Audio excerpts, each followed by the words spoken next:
5 मुहर्रम उल हराम, करबला में बढ़ता हुआ मुहासरा और सब्र की अजीम दास्तान।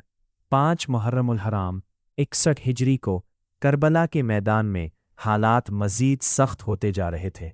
इमाम हुसैन अपने अहले खाना और वफ़ादार साथियों के साथ करबला में मौजूद थे, जबकि दूसरी जानिब यजीदी लश्कर की तादाद में इजाफ़ा हो रहा था और फ़िज़ा में बेचैनी बढ़ती जा रही थी।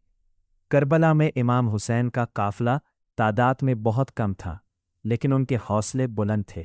उनके साथ वो लोग थे जो हक़, इंसाफ और दीन की सरबुलंदी के लिए हर कुर्बानी देने को तैयार थे। दूसरी तरफ एक बड़ा लश्कर ताकत के घमंड में मौजूद था, मगर इमाम हुसैन और उनके साथियों ने सब्र, हौसले और साबित कदमी का दामन नहीं छोड़ा। 5 मुहर्रम के दिन करबला की ज़मीन पर आजमाइशें बढ़ती जा रही थीं।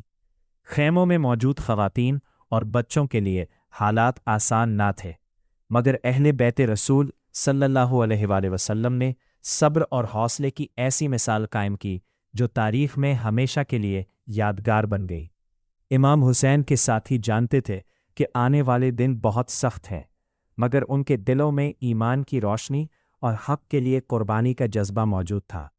उन्होंने दुनियावी ताकत के मुकाबले में सच्चाई, वफ़ा और उसूलों को तरजीह दी।